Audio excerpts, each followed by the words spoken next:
Ce jour est dédié pour l'élévation de l'âme de Ethan Aaron Moshe Ben Sandrine Zohara, Zichron Livracha de mémoire bénie, pour la protection de tout âme Israël. Amen. Bezrat Hashem. Notre paracha, parachat Beshalach.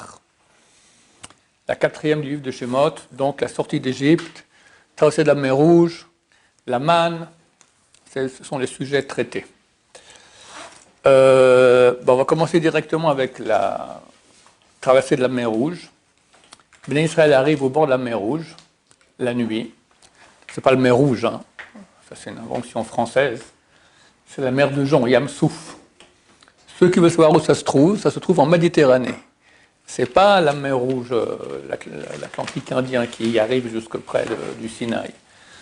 C'est en haut du Sinaï, tu as une presqu'île comme ça qui va, et là-bas, il y a plein de souf. Souf, c'est des roseaux, d'accord? Énormément. Ça s'appelle le Bardaouil, ceux qui veulent le voir sur Internet, le Bardaouil, là-bas, c'est là-bas que les Israël ont traversé la mer de Jonc. Ils arrivent là-bas, c'est fermé. Ils ne sont pas contents. Enfin, il y en a qui se mettent à prier, des bons juifs. Il y en a qui commencent à crier sur Moshe. Quoi, ça manquait de tombeaux en Égypte quand tu nous amènes ici. C'est ce qu'on avait dit, laisse-nous servir l'Égypte, on préfère rester là-bas plutôt que de mourir comme ça dans ce désert. Bon, révolte du peuple, d'une partie du peuple. Moshe leur dit, attendez, tout ira bien. Et le texte nous dit, Omar Hashem el Moshe, Matitsak elai. Qu'est-ce que tu cries vers moi? Qu'est-ce qu'il fait un bon juif quand ça ne va pas? Il prie. Alors Moshe, il prie. Et lui dit, qu'est-ce que tu cries? Il crie dessus. Qu'est-ce que tu pries? Avancez! C'est très bizarre.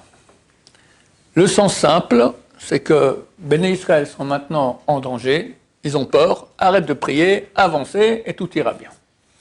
Rachem HaKadosh, Zatzal, explique une chose très très bonne, très vraie. C'est que Dieu lui a dit, je peux pas vous sauver.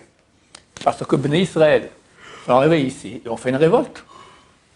On préfère servir l'Égypte plutôt que de venir avec toi dans le désert, servir Dieu. Quoi, ça manquait de tombe là-bas. Il y a une révolte. Midat Hadin, la tribu de rigueur, il est venu vers Hachem, il a dit, ces gens-là ne méritent pas que tu les sauves. Elle ouvre d'Avodazara, il veut rentrer en Égypte et servir l'Égypte, ça veut dire l'Avodazara. L'idolâtrie, ils ne méritent pas. Alors, Moshe y prie, Dieu lui dit, désolé, je ne peux pas. Il y a Midat Hadin, Dieu a créé les forces du mal, mais elles sont créées, elles ont un rôle à jouer, d'accuser Am Israël, elles font le rôle. Donc moi, je ne peux pas ouvrir la mer, je ne peux rien faire.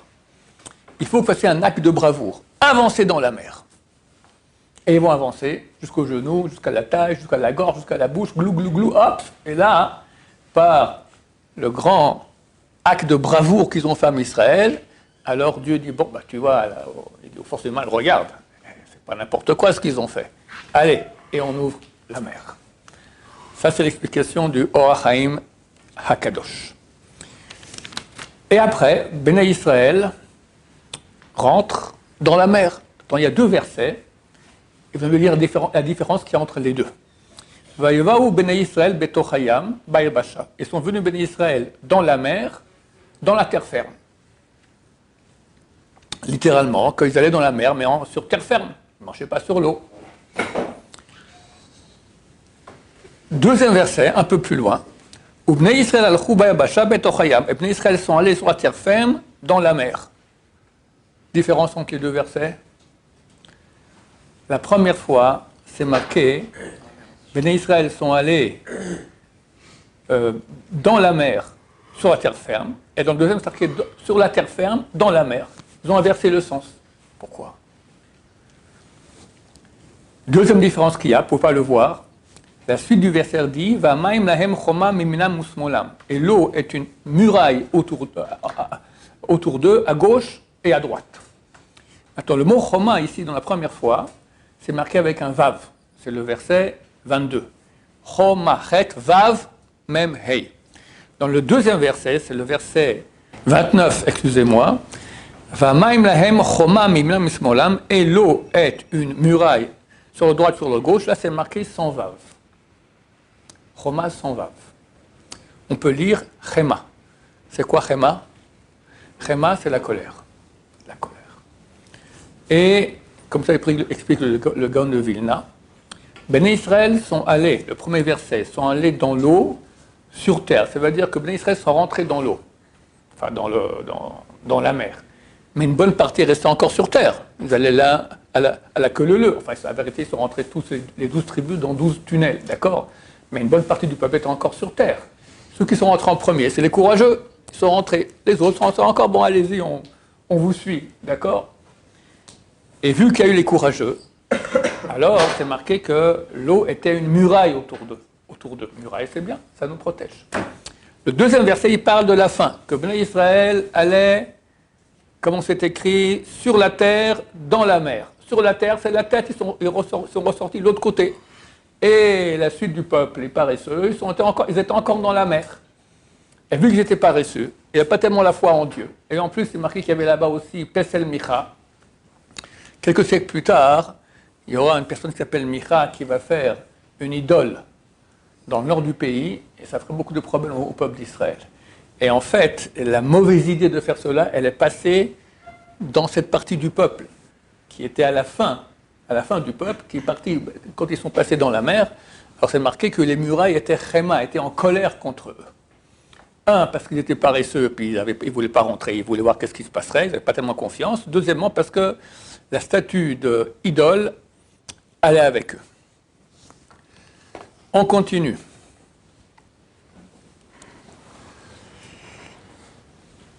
Yosef, les Égyptiens se sont dit, qu'est-ce qu'on va faire pour que les Juifs ne puissent pas sortir le corps de Yosef d'Égypte. Parce qu'ils savaient, Yosef a ordonné aux Juifs, quand vous sortez, vous me prenez avec vous mes ossements pour les enterrer à Shrem, en terre d'Israël. Shrem, c'est la région qui appartient à Yosef. Jusqu'aujourd'hui, il y a la tombe de Yosef là-bas. N'y allez pas. Shrem, c'est dans le territoire, c'est très dangereux là-bas. C'est très dangereux. Shrem, c'est un endroit très dangereux.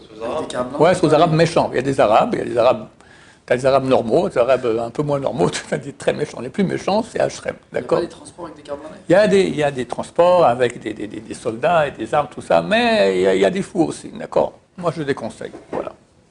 Bientôt, on ira pépère, très bientôt, ma chère, viens, on ira. Bezrat Hashem. Et une segoula pour être beau, c'est tout en beau. Une segoula pour être beau. Pour être beau, étudier la Torah. Alors, Yosef a ordonné qu'on prenne ses ossements, qu'on enterre à Shrem. Les Égyptiens étaient au courant. Ils ont dit, bon, on va empêcher les Juifs de sortir. On va cacher. Qu'est-ce qu'on va faire? On va faire une grande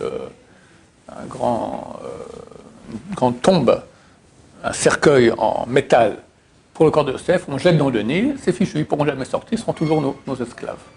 Bon, Moshe Rabbeinu n'a pas de problème. Il prend un carton, il écrit dessus « Allez, Shor, monte, bœuf, c'est Yosef ».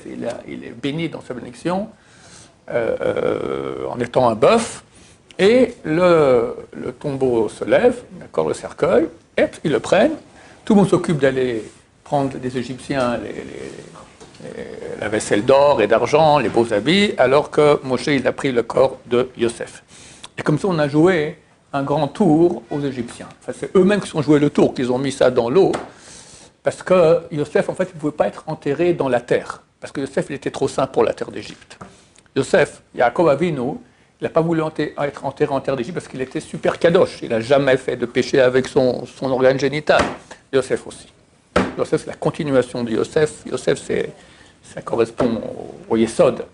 Dans la Kabbalah, à la sphère qui correspond à l'organe génital, il était super propre à ce niveau-là, complètement propre. Il ne pouvait pas être enterré en Égypte, c'est trop sale comme terre. Alors, ok, amener son corps en terre d'Israël. S'il était amené en terre d'Israël, jamais les Juifs auraient pu sortir d'Égypte. Et ils auraient fait des péchés terribles. Ils ont fait des péchés, mais ça aurait été bien pire en terre d'Égypte. Il fallait qu'il y ait la présence du corps de Yosef en Égypte pour protection d'Israël et puisqu'on puisse sortir d'Égypte. Donc, les Égyptiens ont cru qu'ils allaient nous faire un tour. En fait, ils ont fait un tour à eux-mêmes. Ils ont mis Yosef dans l'eau, ce qui est bien pour eux, parce que l'eau, c'est pur. D'accord? On voit, c'est impossible. Il n'y a pas de prophète qui parle, qui fait des prophéties hors d'Israël. Israël, c'est Kadosh. L'étranger, la France, c'est Tamé. Et tous les pays. D'accord? Un prophète ne peut pas prophétiser depuis la France. Oh, il y a un prophète qui a Yecheskel, il a prophétisé en Babylonie. Mais c'est écrit dans sa prophétie, je suis sur le fleuve, du coin là-bas où je me je crois, Kvar, d'accord, et je prophétise. Il est sur le fleuve. Le fleuve, c'est pas la terre. Le fleuve, c'est Tahor. De même, c'est pur. Donc Yosef aussi, il a été mis dans le Nil, et comme ça, c'était pur. Et comme ça, Ben Israël ont pu être sauvés. Et tout ça, d'après la combine que les Égyptiens ont voulu faire, pour nous empêcher de sortir, c'est ce qui nous a permis à Yosef de rester dans la pureté. Un très très beau chidouche du Ber Yosef. C'est un admor. Il y a, c'est marqué Chamushim nasu bnei Israël me Mitzrayim. Chamushim signifie armée. Bnei Israël sont sortis armés d'Égypte. Vous savez qu'ils n'iraient pas dans les villes, ils iraient dans le désert. On ne sait jamais qu'est-ce qu'il peut y avoir là-bas, etc. Donc ils étaient armés. Maintenant, il y a 3 explications de Midrashim, de traduction de la Torah en araméen, qui sont différentes sur ce mot Chamushim.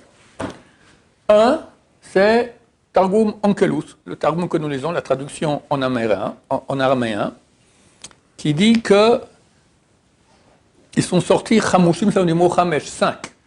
Chaque famille avait 5 enfants.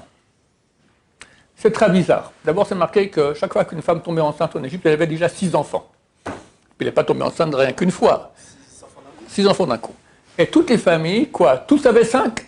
Pas un qui avait 4. Peut-être moi, je viens de me marier, je ne suis pas encore 5. D'accord, lentement, laissez-moi un peu de temps. D'accord. Ou bien je suis marié depuis 30 ans, j'en ai déjà 50. D'accord, c'est très bizarre. Ce midrash qui dit, cette traduction de la Torah en araméen, qui dit que chacun avait 5 enfants.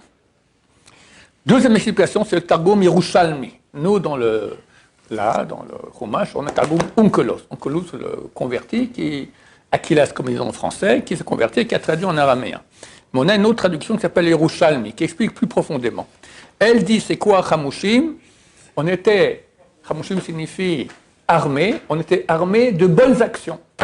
Pas armé avec des sabres et des lances, mais avec des bonnes actions. Et troisième et puis ça aussi, c'est très dur à comprendre. Pourquoi? Parce que c'est marqué, Vat Erom Eria. Tu es nu de bonnes actions. Et Dieu nous a donné la mitzvah du Pessah et de la Mila, les 2 actions avec du sang, le sang de Pessah, le sang de la Mila, pour qu'on puisse mériter de sortir d'Égypte, parce qu'on n'a pas de mérite. Qu'est-ce qu'on dit ici? Qu'on sort armé avec des bonnes actions. On n'avait pas de bonnes actions, on était tout nus de bonnes actions. Qu'est-ce que tu me dis qu'on est plein de bonnes actions? Troisième explication, le Mechilta. Mechilta, c'est le Midrash Rabbah sur Shemot. Le Mechilta a dit, c'est quoi Chamushim? Ça vient du mot Chamesh, 5, c'est que 1/5 des Juifs sont sortis d'Égypte, 4/5 sont morts dans la plaie de l'obscurité. Bon, qu'est-ce qu'on fait avec tout ça? Vient le Ber Yosef et de toutes explications, il fait une seule grande explication extraordinaire. Il y a effectivement 4/5 sont morts en Égypte. Donc durant la plaie d'Égypte, tout à coup, il y avait sur 5 familles, il y avait 4 familles qui n'avaient plus de parents. Les enfants, ils sont restés vivants, ils n'ont pas été tués. Les enfants, ils sont innocents. Ce sont des parents qui avaient plus de 20 ans, entre 20 et 60 ans, qui ne voulaient pas sortir d'Égypte. Dieu les a tués. Mais leurs enfants, c'était des gentils innocents, ils sont restés là. Chaque famille, le 1/5 qui est resté vivant, tout quoi ils voyaient leurs voisins, là, lui il est mort, lui il est mort, lui il est mort, le 4, qu'est-ce qu'on fait des enfants? On les prend nous. Donc c'est ça l'explication, que chacun avait 5 enfants. C'est quoi 5 enfants? Pas 5 enfants, 5 familles d'enfants. Vous comprenez ce que je dis? Il y avait la leur et 4 autres. Et c'est ça qui était chargé de grandes mitzvot. Quelqu'un qui prend, encore quand on les prend en Égypte, venez, je vous donne à manger ça, mais quand on part en route maintenant, il faut s'occuper de tout, tous les petits chenapans qui vont parler, qui vont par-ci, par-là. Il y avait plein, comme je dis, il y en avait 6 par grossesse. Donc chacun avait, je ne sais pas, 20, 30, 40 enfants, fois 5, 200 enfants, il faut y aller, prendre la route avec 200 enfants. Ça qui était armé de grandes mitzvot. Donc 1/5 armé de grandes mitzvot. Et qu'est-ce qu'on a encore comme explication? 4/5 sont morts. Il a fait mort. Parce qu'ils ont pris les enfants orphelins des familles voisines. C'est une très grande mitzvah, les prendre comme ça avec soi. Ok, on arrive au bord de la mer de Jon. Qu'est-ce qui se passe? Dieu dit à Moshe, avancez. Ben Israël avance ou avance pas?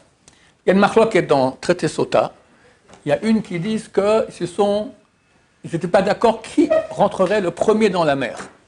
Ils voulaient rentrer en premier. Binyamin, exactement, Binyamin et Yehuda, Binyamin saute en premier.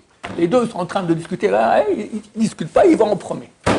Yehuda n'est pas content, il commence à lapider, lancer des pierres ou du sable, d'accord, sur la tribu de Binyamin. Le Midrash dit qu'il y avait un roi qui a demandé à son fils « Réveille-moi au net, je prie au net ». Puis un autre fils, il a dit « Réveille-moi 3 heures après le lever du soleil ». Bon, le matin, le premier il va pour le réveiller au net, l'autre vient hey, « Oh, il m'a dit le réveiller dans 3 heures seulement ». Mais moi, il m'a dit au net. Il commence à crier l'un sur l'autre. Le bruit a réveillé le père qui est très content. « Baruch Hashem, je voulais voir si vous m'aimez et Baruch Hashem, vous êtes bagarré pour moi ». C'est exactement ce qui s'est passé ici, que Bnei Israël se sont bagarrés pour entrer dans la mer, comme Dieu avait dit, et les deux tribus, Binyamin et Yehuda, ont eu part au Beth Amikdash. Ça veut dire que le Beth Amikdash, c'était Binyamin. Yehuda, il avait un petit morceau qui arrivait jusqu'à l'autel du Beth Amikdash, pas plus.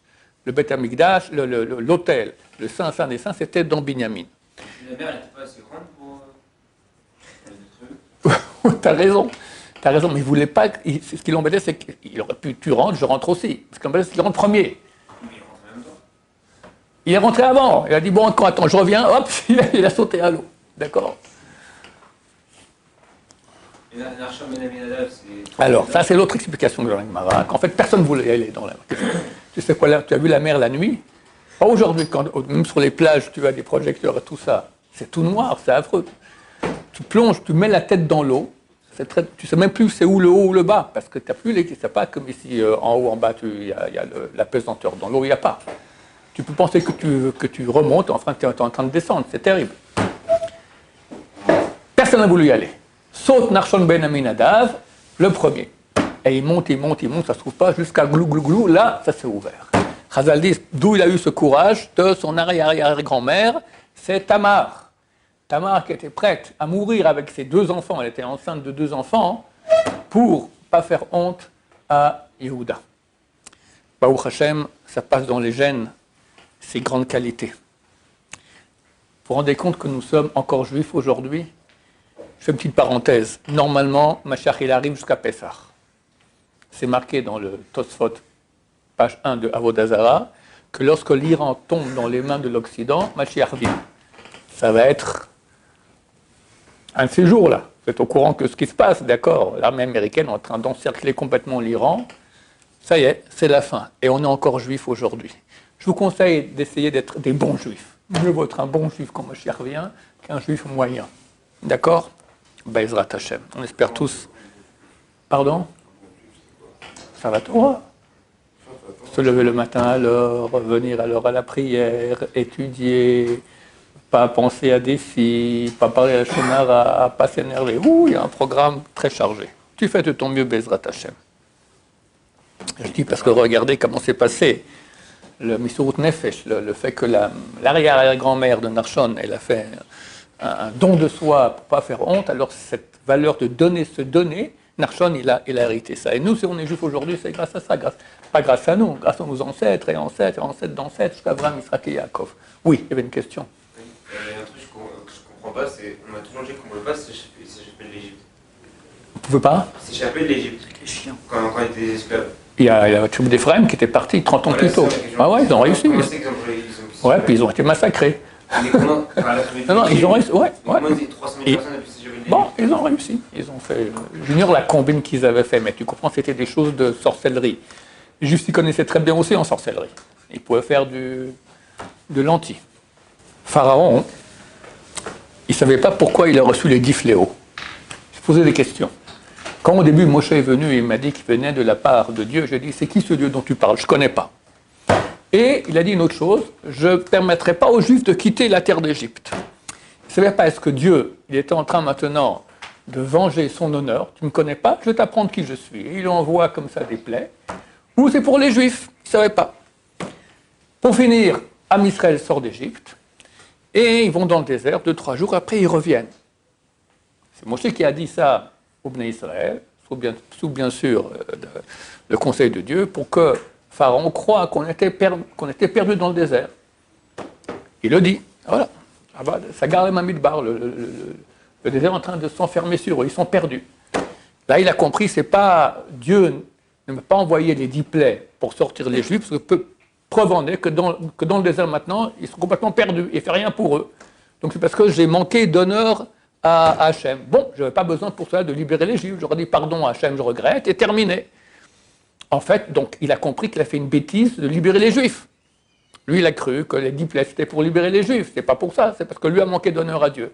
Allez, on part. C'est complètement fou. 3 jours après qu'ils aient libéré et qu'ils sont presque tous morts là-bas, il les poursuit.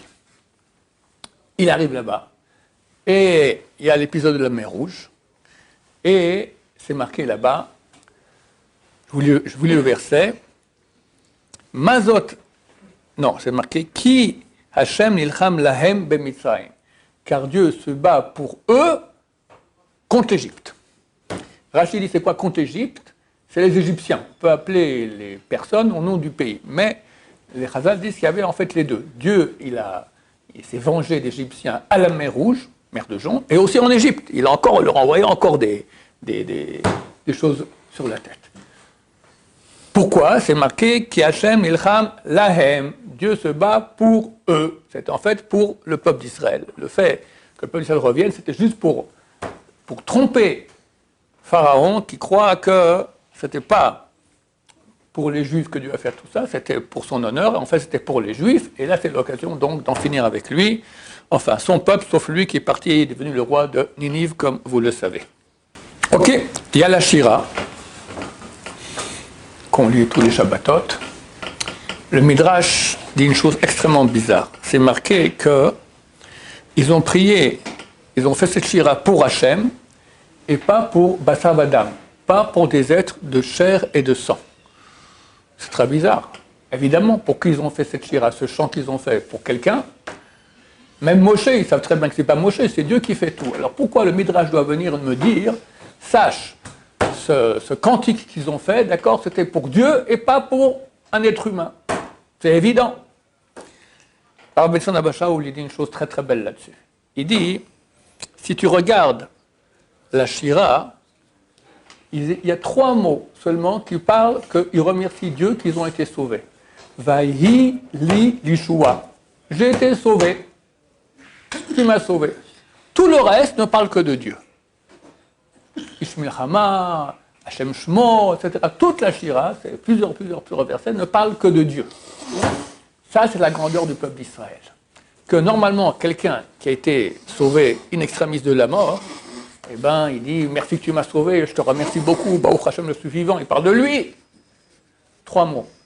Ah ben, il est Yeshua, j'ai été sauvé. Tout le reste, il remercie, il loue, il chante à Hashem.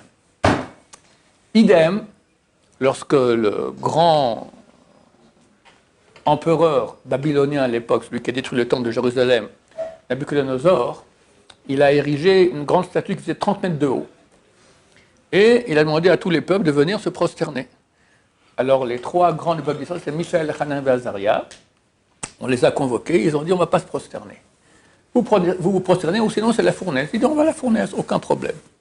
Et ils ont demandé au prophète à l'époque Ereskel, il a dit vous irez à la fournaise et Dieu ne vous sauvera pas.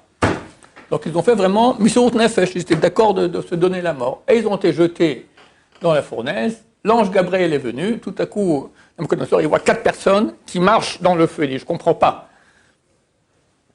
Augmenter le feu. Ceux qui ont augmenté le feu ont été brûlés par ce propre feu. Au bout d'un moment, les 3, l'ange qui est venu avec eux, ils sont partis, ils sont sortis sans rien du tout. Les Chazal disent les premiers mots qu'ils ont dit, je le lis ici, Hallelu et Hashem kol goim. Louez Hashem tous les peuples. Tu as été sauvé. Baruch Hashem, d'un miracle extraordinaire. L'ange Gabriel qui est de feu est venu, t'a sorti du feu, t'a sauvé du feu. Dis merci à Hashem. Dis Baruch Hashem, je suis vivant. Ils ont mis ça de côté. L'essentiel, louer Hashem. Tous les peuples, louer Hashem. C'est ça aussi la Shira. Qu'on ait Bélat Hashem très bientôt. L'occasion extraordinaire de louer Hashem dans son temple avec ma chère Tzedkenu. Oui, tu as une question? C'est quoi, je pense, remercier et louer? Louer, c'est dire les qualités de la personne. C'est mieux de remercier? Remercier pour moi. Attends, indépendamment de moi, je loue. Tu es quelqu'un d'extraordinaire, tu es gentil, tu es intelligent, tu es sympathique, tout ce que tu veux. Le rapport avec moi, il n'y a aucun. Merci que tu m'as sauvé, c'est par rapport à moi. C'est ça la différence. Baruch Adonai, Leolam, Amen, Amen.